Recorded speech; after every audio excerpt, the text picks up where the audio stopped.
Thanks. Hi, it's me, Kelly Carvajal Hageman, and I'm here to read again to you chapter 10 of this excellent book, which is this chapter is really exciting. So I hope that you're going to be interested, stay engaged, and we'll see what happens next. Chapter 10, Harvest Time. The only reason I was hopeful about returning to school was that my father had managed to harvest a small plot of tobacco. He had saved the seeds from the previous year, and back in September, I'd nursed the seedlings down at the Dumbo before transferring them to our fields. Somehow, the plants had survived much of the famine and had grown fairly healthy. The leaves light brown in color with traces of red. Several weeks earlier, Jeffrey and I had picked the tobacco and hung it out to dry in the bamboo shelters. In a normal year, a crop that strong would fetch a high price at the auction in Longway. But now, with the hunger, we couldn't even be sure of anything. Besides, my father had already started borrowing money and maize in exchange for tobacco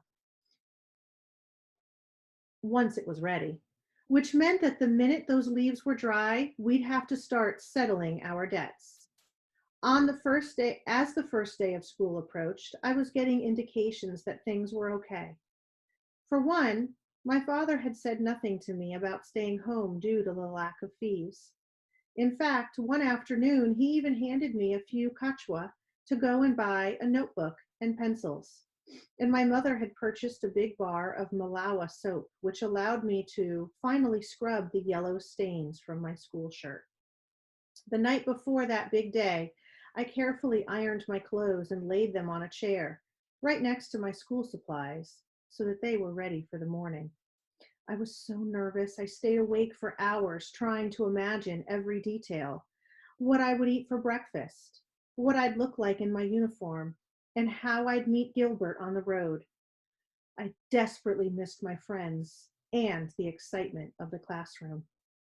When Gilbert appeared from the trees in the next morning, I ran to meet him. Gilbert, boo, boo, sharp, sharp, fit, fit. Welcome back, my friend. It's good to walk with you again. Oh, thank you, Gilbert. It's good to be here. It was great to be back with my pals, all the jokesters and usual entertainers. I saw many familiar faces. They were all still thin, and that wouldn't change until the harvest. But at least our health was improving. But just as I feared, I was behind in everything. Geography, agriculture, math, all of the subjects that I had studied in the library. My fellow friends were working on graphs and variables and scientific names of animals. I didn't know any of that stuff. I struggled for the first 2 weeks copying all the notes I could while trying to get the hang of the classes once again. It had been a long time and so much had happened. After 10 days, the deadline for paying school fees was approaching, and I started getting nervous. Something didn't seem right. My father knew my fees were due, but he hadn't mentioned anything. And fearing the worst, I couldn't bear to bring it up. The closest we got was a short conversation one afternoon in the fields. So, how is school life? He asked. It's going okay, but I'm so behind. I think with time, though, I'll catch up. Well, he said, just work hard. Despite him saying that, I couldn't help the sick feeling in my stomach. It was still there the morning that Mr. Peary gathered everyone for morning assembly. Fees for this term are due on Monday, he said, and those students who didn't pay last term's fees must also pay these without delay. Hey, wait a minute, I thought. Even though I dropped last term, I still had to pay those fees? It didn't seem fair. Together, the two terms equaled over 2,000 kachwa. Given what my family had just been through, 2,000 kachwa was an impossible amount. I knew my fate was sealed. But instead of going home to face it directly, I tried going to school for free. I snuck in. I had to calculate my movements carefully. On Mondays and Fridays, Mr. Peary had assembly inside the same classroom. There, he read aloud all of the names of the students who had already paid their fees, telling them, "Go to class straight away." The students who were still seated behind had to show a receipt or else stand up and leave. Jeffrey had been humiliated this way 2 years before, so I was ready. On the first day of the roll call, I arrived at school with Gilbert as usual. But as soon as everyone went inside for the assembly, I ducked into the toilets to hide. I stayed low and I scanned the courtyard through the tiny window. The minute Master Peary released everyone, I slipped into the crowd unnoticed. In class, I sat in the back of the room and kept my head down. I never asked questions for fear of being noticed. As long as I was silent, I thought I could listen and still learn. I was certain that Mr. Tembo, who was wise to my tricks, remembering that I was booted from the previous term for lack of fees. But if he knew, he never called me out. The whole experience was so stressful that each morning I awoke with the same awful stomachache. Gilbert would meet me on the road and try to make me feel better. "Good morning, friend. I'm happy to see that you're trying your luck again today." "Yeah," I said. "Let's hope that today isn't the end. Just stay quiet so that I don't say anything." I guess. And finally, after 2 weeks, I was busted. One morning, Mr. Tembo read aloud the names of the debtors in class. That's when I was caught. The second my name was called, I stood up and I walked to the door. "Guys," I said, trying to be cool, "I just forgot my receipt. I'll get it back and come right back." Once inside, I began to cry. I went home and I told my father the news. "I've been expecting this," he said. "I just didn't know when." But inside of my breaking heart, instead of breaking my heart, my father went to see Mr. Tembo and pleaded on my behalf. The tobacco would be ready in a few weeks, and after paying his creditors, my father was hoping against hope there'd be enough to sell and cover my school. "I'll have the money soon," he said. "Just please let him stay." Mr. Tembo spoke to some of the other teachers. They agreed to let me stay in school for 3 more weeks, long enough for my father to sell the tobacco. And those 3 weeks were fantastic, like winning the jackpot. No more sneaking around, no more butterflies in my stomach. Now I could relax, learn, and participate in class. And when the teacher cracked a joke, I laughed at the top of my voice. "Oh, that's so funny. Oh, good point. I didn't know that."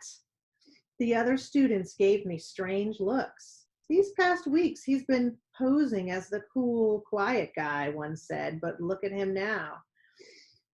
At the end of the 3 weeks, my tobacco was finally dried and ready and having turned a light chocolate brown in the sun. Once this happened, the creditors began turning up at our house, looking to be paid.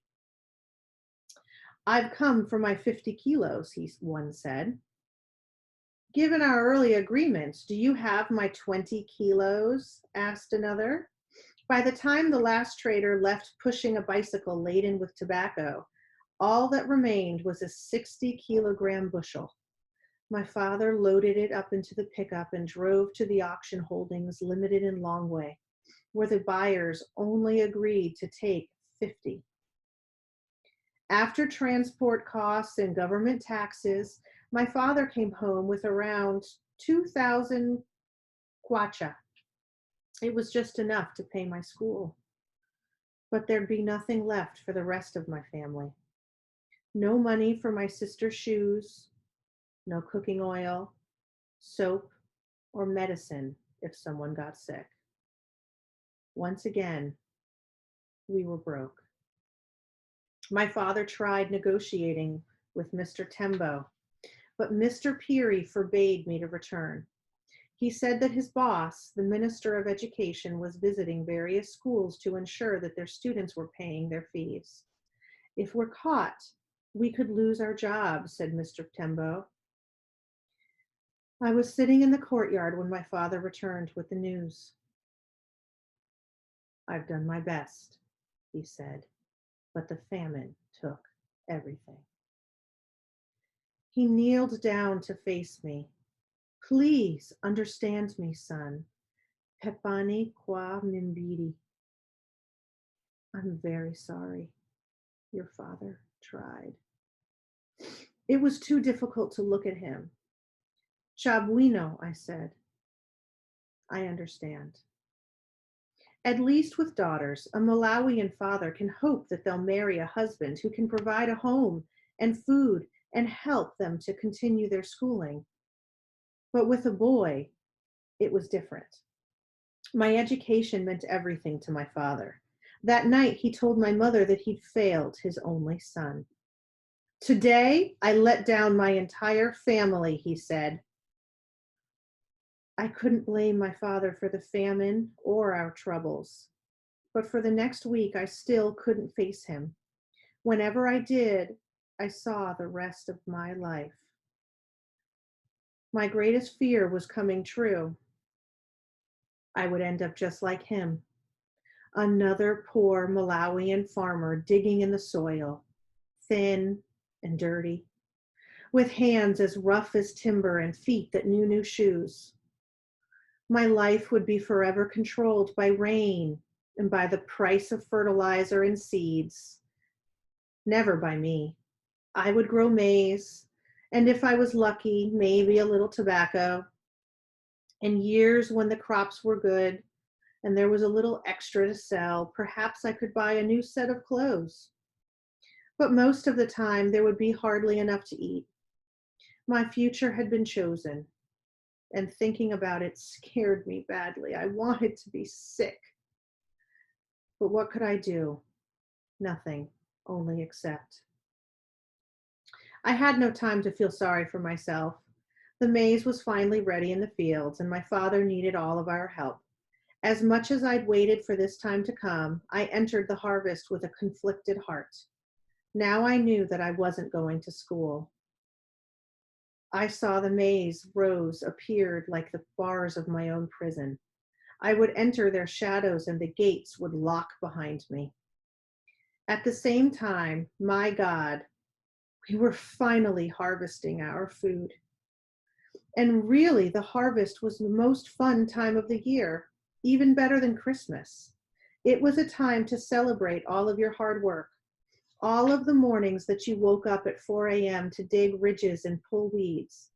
But this season, it was even more significant, a time to remember the famine, the many nights of hunger, and the good people across Malawi who didn't survive. Mostly, I thought about Kamba and the sadness I carried inside. And now, as we'd enter the maize rows, ready for work, it was as if God was rewarding us for our sacrifice. We had a beautiful crop.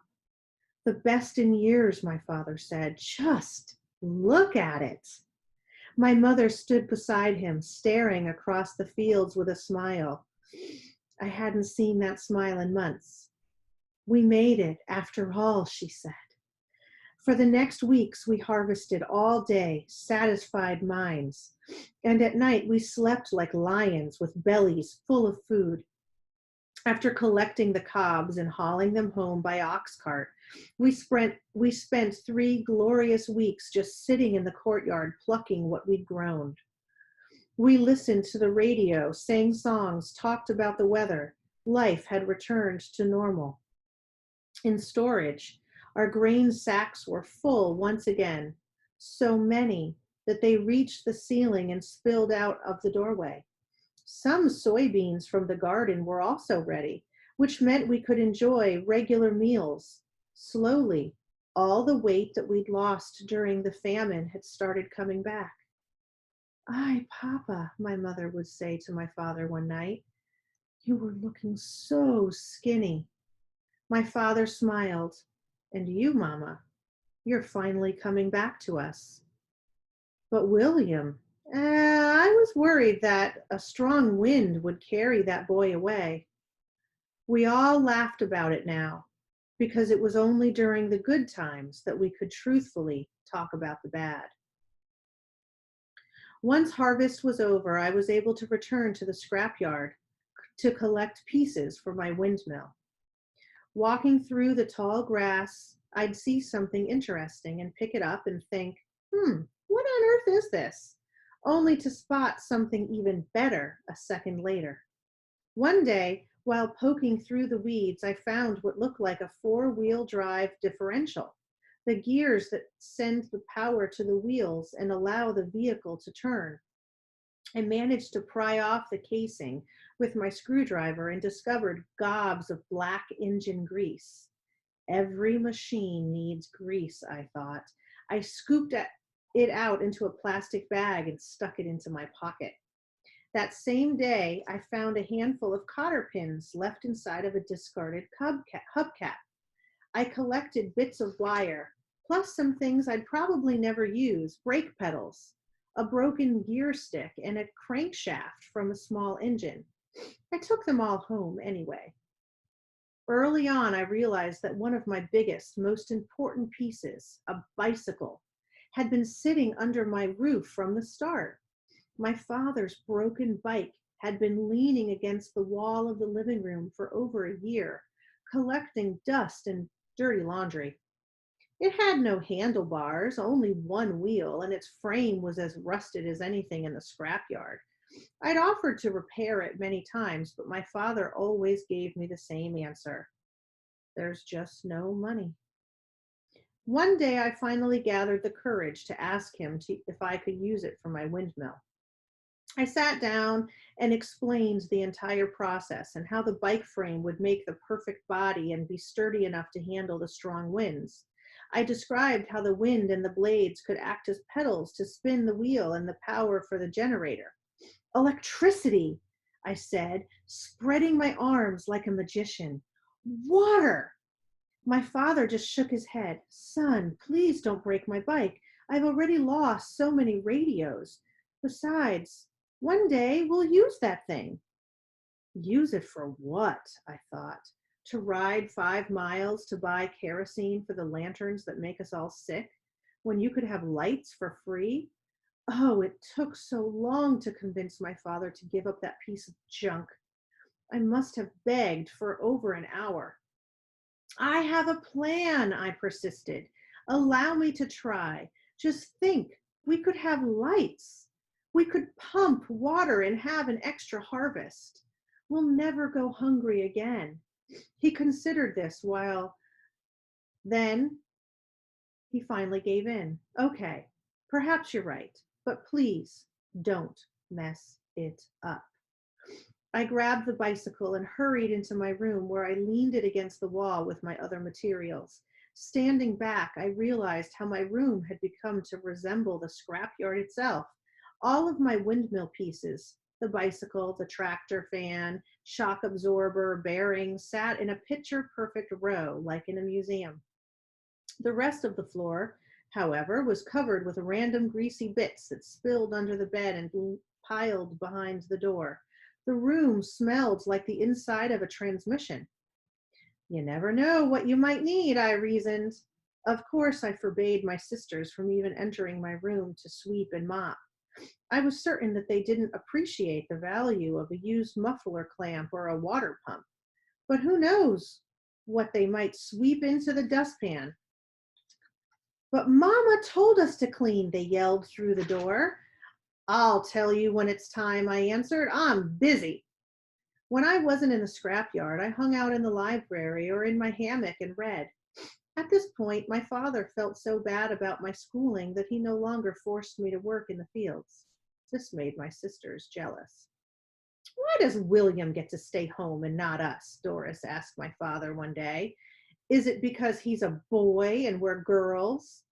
If he's staying home, so are we. William has a project, my father said, and if he's really wasting his time, he'll be proven wrong eventually, and you girls just worry about yourselves. With my father's blessing, I spent the mornings and the afternoons planning my windmill. I pored over chapters about electricity and explaining physics. I learned how it moves and behaves and how it can be harnessed. I reviewed sections on home wiring, parallel circuits versus series circuits, and more stuff on AC and DC currents. Back at the library, I renewed the same 3 books over and over until one day, Miss Sichello raised her eyebrow. William, are you still preparing for your exams? What are you up to? Just building something, I said. You'll see. More and more, going to the scrapyard began to replace school in my mind. It was an environment where I learned something new each day. I'd see strange and foreign materials and try to imagine their use. One thing looked like an old compressor, or perhaps it was a landmine. I found real compressors and I shook them to hear the pieces rattling inside, and then I would pry them open and investigate. My imagination was constantly at work. Sometimes I pretended to be a great mechanic, crawling on my back under rusted cars and tall grass clutching me in its arms, and I'd shout to the customer, "Start it up! Let's see how it sounds! Give it gas! Don't be shy! Whoa, whoa, whoa! That's too much!"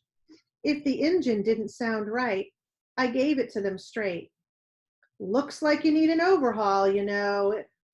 It's expensive, but that's life," I shouted to my other mechanics who were slacking as usual.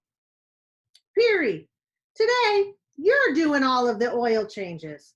"Yes, boss." Another mechanic walked over, shaking his head. "Problems again." "Mr. Kamkwamba, boss, we can't fix this car. We've tried everything, but it still makes noise. What do you think? Start it up." Yes. Injector pump. Thank you, sir. For sure."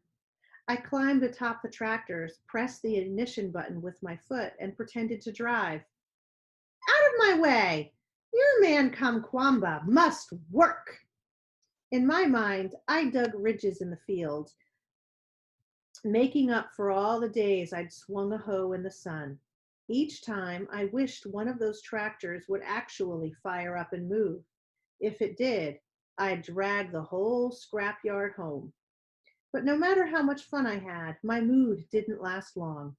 Those students across the street at Cachacolo could see me banging away on various things. If I wasn't careful, they could even hear me talking to myself. A few times, while carrying out my pieces, some kids in the playground cried, "Hey, look, it's William, digging in that garbage again." The first time it happened, I walked over and I tried explaining the windmill, but the kids just laughed. Even days when I tried sneaking past, someone would spot me through the open door window and shout, "There goes the crazy guy off to smoke his chamba." Chamba is marijuana. Luckily, I did have a few supporters, but Jeffrey had been hired by my uncle, Mswale, to work in the maize mill in Chipumba, and that meant that Gilbert was the only person that I could trust. Finally, I decided that whenever someone shouted, "William, what are you doing in the garbage?" I would just smile and say nothing. Of course, the students at Cacholo told my parents about the lunatic in the scrapyard, and soon my mother was getting an earful in the trading center. Now, when I came home with my pieces, she stared at me and shook her head. One day, she barged into my room looking worried. "What's wrong with you? Your friends don't behave this way. I mean, look at this room. It looks like a madman's room. Only madmen collect garbage." That night, she complained to my father. How was he ever going to find a wife like this? How is he going to care for a family? Leave the boy alone, my father said. Let's see what he has up his sleeve. Over the next few weeks, the treasures kept revealing themselves like pieces of a magic puzzle. When I realized I needed more PVC, Gilbert allowed me to dig up the drainage pipe from the floor of his bathhouse. He didn't bother asking his father, who wasn't happy about it the next morning. Once the pipe was cleaned and dry, I cut it down the middle with my bow saw. I melted it over the fire until it bubbled and curled, and then I rolled it off and pounded it flat. And then I cut 4 blades, each measuring 4 feet in length. I wanted to go ahead and connect the blades to my tractor fan, but I had no nuts and bolts. I spent the next 2 weeks in the scrapyard turning over every machine and piece of metal, but I only had a box end wrench and it was too large for most of the bolts I found. Many were so rusted they were stripped against the tool or refused to budge. I told this pathetic story to Gilbert one afternoon, and right away he offered to help. His father sometimes gave him money for working in their fields. That day, Gilbert walked to Mr. Dodd's shop with 50 kwacha and bought a sack full of screws and bolts and nuts, all the perfect size for my windmill. I was so grateful. But I still had a problem. The metal pieces needed to be welded together to ensure that they would hold. We had no welding machine at home, and to hire a welder cost more money. I was stalled again. And then one day in the trading center, I got lucky. I was playing bow wow with some friends when a man pulled up in a dump truck. He was from Kasungu and he needed boys to help load some wood. I'll pay 200 kwacha for the job, he said. I ran over, waving my arms. I'll do it, I'll do it. And he motioned to me from the truck bed, along with 10 other guys. I spent all afternoon throwing logs under the sun, tired, sweaty, and with the biggest grin on my face. With 200 kwacha, I could pay a welder for the first phase of work, connecting the shock absorber shaft to the bicycle's bottom bracket. That way it could spin the crankset and the chain and move the wheel. I also needed him to melt holes in the metal blades of the tractor fan so that I could bolt the bigger PVC blades. Mr. Godston's shop was in the trading center under a grass-covered shelter. He used an electric welding box, ancient looking and made from wood, that plugged into the wall of his home with a long patched together cord. A crowd of people usually gathered around and watched him weld, myself included. The men would discuss the particular project while the boys played in the shower of sparks that shot from his gun. Even though I had money for the job, Godston laughed when I walked up and carried my pieces. You want me to weld a broken shock absorber to a bicycle with one wheel? He asked, mocking me. Others in the crowd joined in. Ah, look, the madman has come from his garbage. We've been hearing about you. Ah, he's not a man, just a lazy boy who plays with toys and refuses his work. He's misala. That means crazy. My face grew hot. I was tired of hearing those words. That's right, I said. I'm lazy, misala, whatever you want to call me. But I have a plan, and I know what I'm doing. Soon, all of you will see. And then I turned to Godston and gave him my dead eye. And to answer your question, mister, I said, you heard me right. You weld that shock absorber to the bicycle and make sure it's not crooked. When Godston was finished, I paid him my money and I took the bicycle home. I returned it to its place in my room and started laughing. It really did look like a madman's creation. The shock absorber jutted from the crankset like a strange robotic arm, its joints fused with melted metal.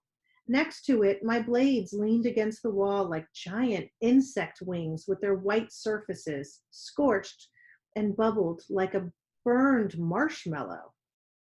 The tractor fan looked like a super Chinese throwing star, one that could slice through the darkness, leaving a trail of light.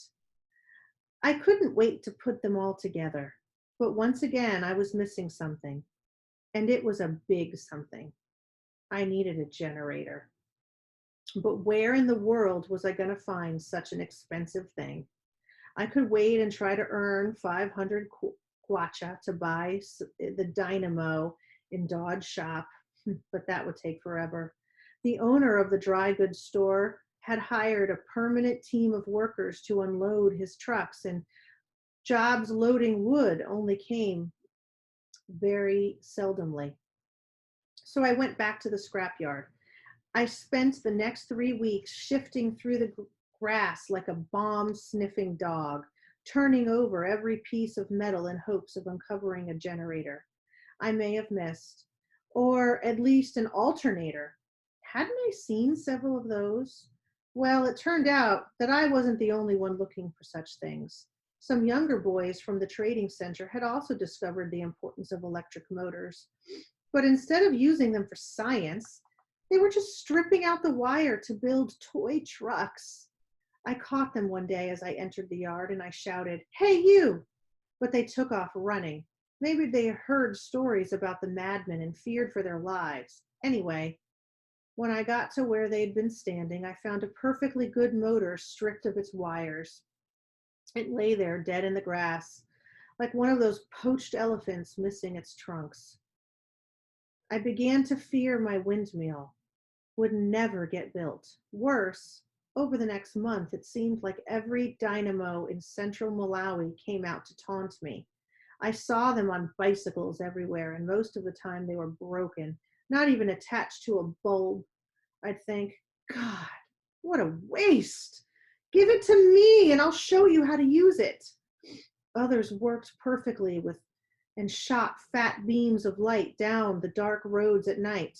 I never had the courage to flag down the owners. What would I say? Instead, I woke up each morning to the pile of metal in my room, and then I went and helped my father in the fields. At night, the windmill pieces were easier to look at since everything disappeared in the dark. One Friday in July, Gilbert and I were walking home from the trading center, and I was feeling glum. "How's the windmill going?" he asked. "I have everything, but still no generator," I said. "If I had that, I could build it tomorrow. I'm afraid this dream will never come true." "Oh, sorry, friend." Just then, we saw a guy pushing his bike. I didn't know him, but he was around our age. As he passed, I looked down and I noticed the familiar glitter by his tire. "And look," I said, "another dynamo." But this time I wasn't afraid. I ran over to the guy and asked if I could see his bike. I bent down and I gave the pedal a good spin. And when I did, the headlamp, an old car bulb, flicked on. Gilbert turned to him. "How much to buy the dynamo?" he asked. "No, Gilbert, I don't have any." "How much?" Gilbert said again. The guy refused at first, but finally gave in. No one was foolish enough to refuse money at that time. 200 kwacha, he said, with the bulb. "I still have some money from my father," Gilbert told me. "Let's use it to buy this dynamo. Let's finish the windmill." He reached into his pocket and pulled out 200 kwacha, 2 red paper notes. After some messing around to get the dynamo and the bulb off the bike, I was holding them in my hands. "Sekomo kwa mimbiri, Gilbert," I said. "Thank you very much. You are the greatest friend I've ever had." While Gilbert went home, I ran back to my room and I placed the dynamo with the other materials, adding the last piece of the puzzle.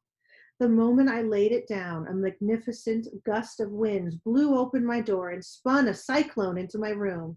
It whipped up the windmill pieces into its arms and revealed the finished machine. Its blades were spinning wildly through the blur of red dust. Or maybe That was only a dream. Well, that's it. Chapter 10 finished. We'll be on here tomorrow with another chapter. Thank you.